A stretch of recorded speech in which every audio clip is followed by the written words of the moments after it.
My dear friend and colleague, Director General of the World Health Organization, Dr. Tedros, all colleagues from the WHO and other dear friends, I am extremely pleased to be a part of today's launch of this long-awaited World Report on Hearing. Being an ENT specialist myself, who has worked in the clinical and public health fields for more than 4 decades, I have been a witness from very close quarters to the devastating impact of unaddressed issues of hearing loss on people, their families and communities, and therefore on society at large. Having spent a good 4 decades in the field of ENT and keenly watching the developments, I completely understand that although hearing loss is often referred to as the invisible disability, but its impact on a person's life is profound. Despite evidence of the impact of hearing loss on academic and scholastic performance in the young, of cognitive decline and dementia in the elderly, and also clear evidence of its economic and social impact, it unfortunately enjoys little awareness and emphasis among administrators and governments. Even in our ancient scriptures such as the Vedas, there is mention of the importance of hearing. Shrudu yam shraddha shatam. May God we hear up to 100 years. This is exactly why today's report, which is being launched, is critical and timely. The smallest of ear problems, for instance, take the example of ear infections, not only lower the quality of life of a human being, but at times even threaten their lives due to dangerous complications arising out of them. We know very well that such ear conditions and their associated hearing loss is both preventable and treatable. Yet, over 2% of my own country, India's population, mainly children, suffer from otitis media. In fact, so prevalent is the condition that some people believe that it is normal and natural for children's ears to discharge. At the same time, we also face hearing loss due to high decibel noise pollution at workplaces and on the roads, as well as due to the use of ototoxic medicines and chemicals. We are also aware that a large percentage of youth population, combined with over 750 million smartphone users in the country, has also exposed us to the danger of loud music and unsafe listening, leading to impaired hearing health.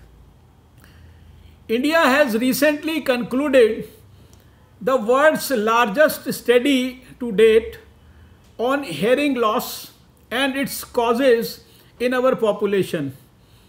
A multi-centric cross-sectional survey conducted as per the WHO recommended PPS, probability proportional to size, sampling technique, assessed 92,097 people in the community across 6 sites in India. Age-appropriate audiological testing as per WHO norms, including pure tone audiometry, tympanometry, otoacoustic emissions, behavioral observation audiometry, and ENT examination were all undertaken on site in a specially designed sound-treated audiological bus. The results of this study show a changing profile of hearing loss in our population, and may represent similar changes in other countries as they move forward in economic development.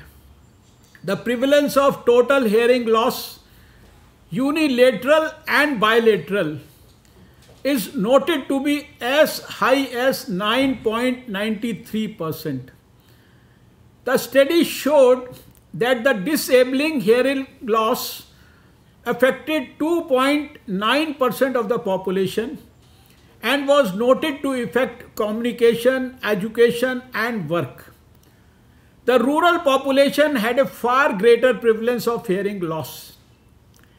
The four commonest etiologies were presbycusis, 3.46% population prevalence, infectious ear diseases / chronic suppurative otitis media, CSOM, 2.80% population prevalence, early onset presbycusis, 1.01% population prevalence, and impacted wax, 0.55% population prevalence.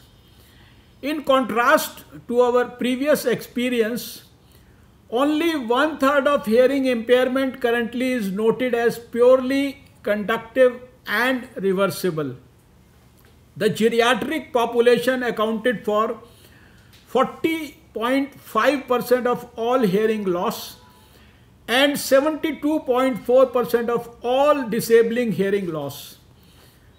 As our population ages, it is obvious that this proportion of age-related hearing loss is going to increase and will undoubtedly contribute to their social isolation and possibly cognitive decline.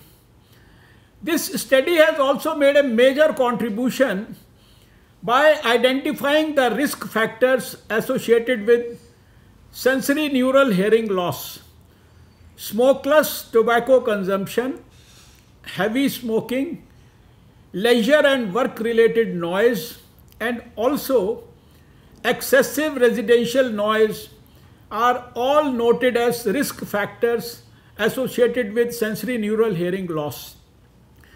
The insight we have gained on risk factors will enable us to put in place preventive strategies so as to limit the impending mountain of hearing loss as our population ages. To address these needs, in 2006, India launched the National Program for Prevention and Control of Deafness. Much before this program was launched at the national level, during the 1990s, when I was Health Minister of Delhi State, the capital of India, we launched a novel public campaign called the Shravan Shakti Abhiyan, which was basically a community movement for developing solutions to the problems being faced by general public to prevent and control hearing loss and deafness. These movements created a lot of awareness amongst public for the urgent need to go in for early intervention to prevent complete deafness. Over 6% of our population has disabling hearing loss and require interventions. Through the implementation of this program, the Government of India is working towards a society where people with hearing loss are able to live fulfilling lives. This program focuses on preventing hearing loss, especially that which is caused by ear infections and noise, and early identification of deaf babies and hard of hearing persons. The program also envisages timely provision of suitable interventions and services like medicines, surgery, hearing devices, and rehabilitation. Last year, that is during 2019-20, more than 30,000 free of cost ENT surgeries and around 24,000 hearing aids were provided under this program. Though we have made a modest start, we know that we are moving in the right direction. With an annual implementation budget of 35 crores, which is approximately 5 million US dollars, funded fully by the Government of India, the National Program for Prevention and Control of Deafness now covers 595 districts in the country, reaching nearly 80% of the country's population. In the coming years, based on the recommendations of this report, we plan to further strengthen our work on hearing health and care. We plan to improve services at the community and primary levels through training of health workers for task sharing in line with the strategies outlined in the report. We also plan to expand access to affordable hearing technologies for all those in need. Another premium objective is to use the power of information technology to raise awareness among our youth on safe listening as a means of hearing loss prevention. As part of Make in India drive and moving towards a self-reliant India, we are now producing the highest quality and reasonably priced digital hearing aids. An indigenous cochlear implant is being developed. We are providing teleotology and teleaudiology services, which have been able to screen close to 1 million people across the country with its breakthrough indigenous technology. We are also now training among the largest number of audiology personnel globally.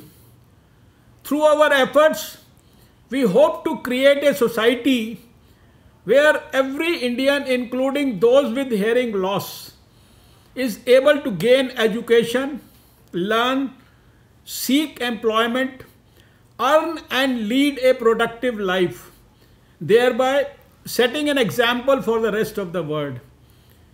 We are also prepared to lead this work on the global stage. On behalf of my country, I express my commitment to making hearing care for all a reality and offer the considerable technical skills, experiences, and expertise of India to the rest of the world. I thank you for this invitation and look forward to a stronger action for ear and hearing care within and beyond India's borders. Thank you.